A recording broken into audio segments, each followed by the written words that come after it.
He wrote a book and put his name on it like a signature on a deed. Not just his name, his body, his breath, his contradictions, his desire, his fear of death, and his insistence that death was fine. He wrote it in 1855, revised it obsessively for the next 37 years, and by the end the manuscript had swelled from 12 poems to nearly 400. He said, "Who touches this touches a man." He meant it literally. He was 36, unemployed, sleeping in his parents' house on Long Island, and he had decided quietly and without permission to write the most alive book in the English language. This is a summary of Leaves of Grass by Walt Whitman. It is a book of poems, yes, but what it is really is a sustained argument that your life, your body, your ordinary Tuesday, the grass growing through a sidewalk crack, the carpenter at work, the runaway slave catching his breath at the river's edge, all of it is sacred, all of it is enough, and none of it needs to be earned. If you want a summary like this every week, subscribing takes one tap. Here's the problem the book was written to solve. Most of us walk around carrying a low-grade sense that we are somehow not enough, not spiritual enough, not successful enough, not the right kind of person to deserve full presence in our own lives.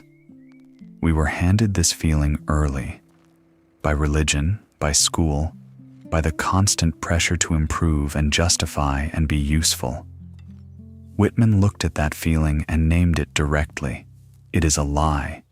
It is specifically the lie that the body is lesser than the soul, that common people are lesser than great ones, that the present moment is lesser than some imagined future. His entire book is a refusal of that lie, poem by poem, line by line, one long-standing argument for the holiness of exactly what is already here. The book moves through 5 major territories. First, the self and the body, then love and connection, then America, the real one, the unfinished one, the one at war with itself, then death, which Whitman treats not as an ending, but as a form of rest, and finally, old age and farewell, written when he was in his 70s, half paralyzed, still insisting on joy. The body is not the problem. The first and longest poem is called Song of Myself, and its opening line is a kind of declaration of war against every tradition that told people to feel ashamed of existing. Whitman writes, "I celebrate myself and sing myself." That sentence was radical. In 1855, poetry was supposed to be about God or war or noble suffering. Whitman aimed it at himself, a large working-class man who loved walking, who loved other men, who spent years drifting between printing jobs and newspaper work and just being alive in New York and Brooklyn and the open roads between them. But celebrate myself does not mean what we might assume now. He is not celebrating his achievements. He has none to speak of. He is celebrating the fact of being a body in the world, breathing air, feeling sun on skin, watching a hawk bank over a field. His point is that the act of being alive, not the accomplishments, not the progress, not the moral record, is itself the thing. "I loaf and invite my soul," he writes. He means it. He says that a single blade of grass contains more mystery than all the lectures of learned professors combined. The practical takeaway here is not nothing. Whitman is saying, stop treating your physical existence as a waiting room for your real life, the body eating breakfast, the body tired at the end of a day, the body lying in bed right now, listening. This is the life, not the dress rehearsal. He also makes a claim that was genuinely shocking to his contemporaries. The female is equally with the male. The body of the laborer is as worthy of poetry as the body of the king. he lists workers with the same reverence that Homer listed heroes. The carpenter, the mason, the boatman, the half-breed strapping his boots. Each one receives a line. Each line is a small act of recognition. The ache of wanting to be known. There is a section of Leaves of Grass called Calamus, and it is about something Whitman could not say plainly in 1855. It is about the love between men, not metaphorically. He writes about walking beside a friend with his arm around the friend's shoulder and the friend's arm resting on him in return. He writes about lying awake at night, restless and unsatisfied, because the person he loves may not feel the same. He writes about being at a celebration, surrounded by applause and success, and feeling nothing, and then feeling everything when his lover arrived the next day. Here is one poem from that section. It is called "When I Heard at the Close of the Day." The speaker says that no public praise ever made him happy, no plan accomplished, no recognition granted. But on the morning he rose early and swam in the cold sea and knew his friend was coming. That day he was happy.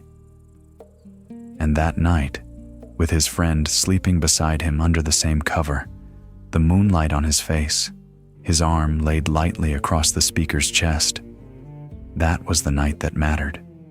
The open question Whitman plants early in the book is this: what is the word the sea keeps whispering? He returns to it in a poem called "Out of the Cradle, Endlessly Rocking," a boy on a beach at night, listening to a mockingbird call for his lost mate, the bird calling and calling into the dark.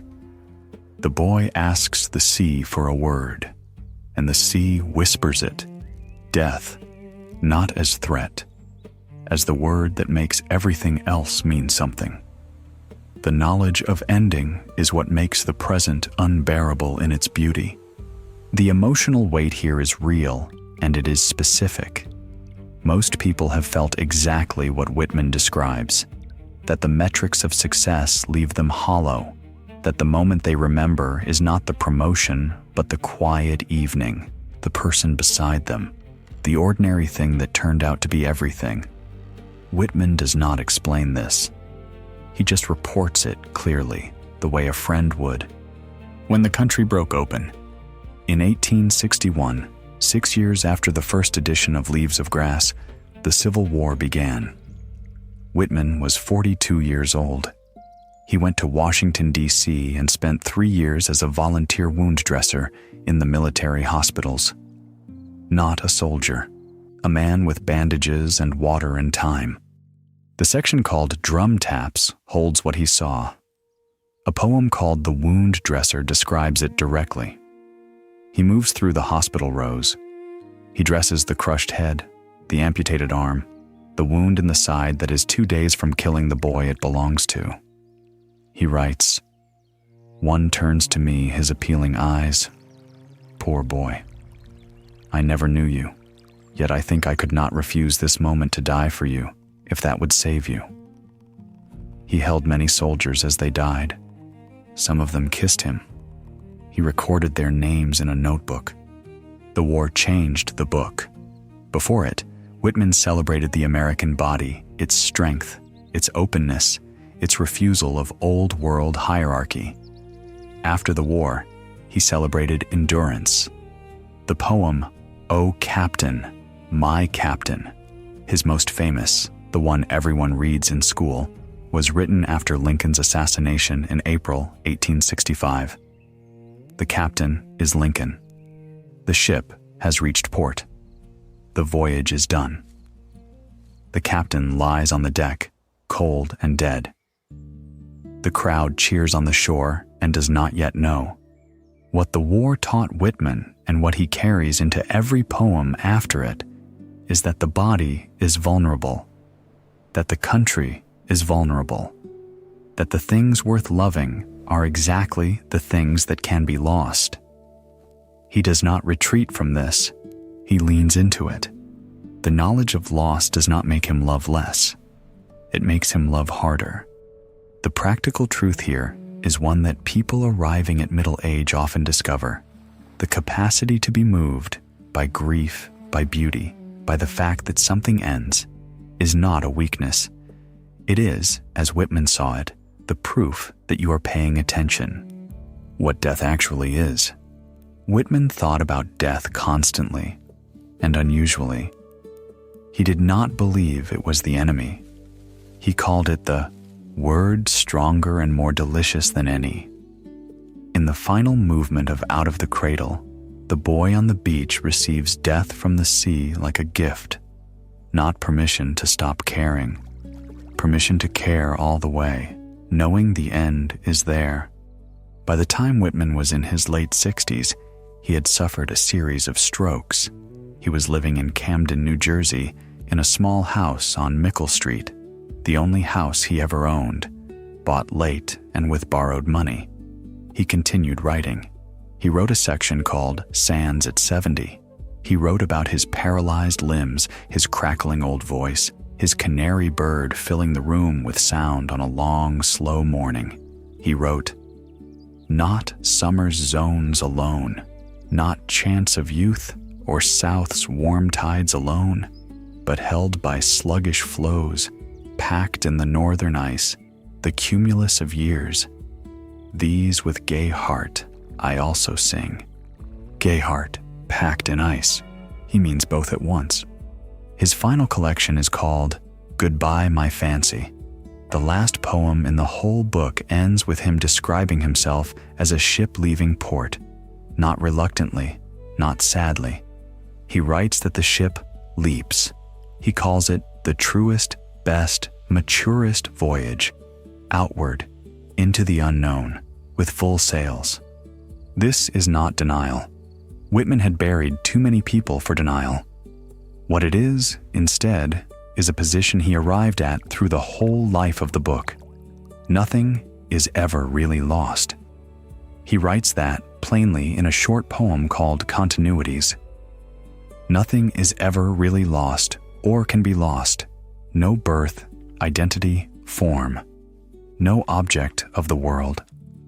The body dims. The embers cool. But the light in the eye grown dim shall duly flame again. You may or may not believe that. Whitman did. But even without the metaphysics, the stance is available. The end does not cancel the middle. The fact that something finishes does not mean it was not real. The last address. Near the very end of Leaves of Grass, Whitman steps out from behind everything. He says, "Camerado, this is no book. Who touches this touches a man." He asks, "Is it night? Are we here together alone?" And then he says, "He springs from the pages into your arms." He wrote that for you. He wrote it for the person lying in the dark 170 years later, still asking the same questions he asked. What am I for? Is this enough? Does it matter that I was here? His answer, across almost 400 poems and 37 years of revision, is yes. It matters. You contain multitudes. The grass grows out of what has died, and it is not sad, it is the grass. You are allowed to exist fully, without justification, without permission. You are allowed to be tired tonight and still be everything. That boy on the beach, listening for the word the sea might whisper. Do you remember him from the beginning? He gets his answer. It is not the answer he expected. It does not fix anything. But he rises from the sand knowing what he is for. The sea taught him. The loss taught him. The dark taught him. Maybe something in this video taught you something too. If it did, drop it in the comments. I genuinely want to know what landed. And if a like costs you nothing tonight, it means more than you think.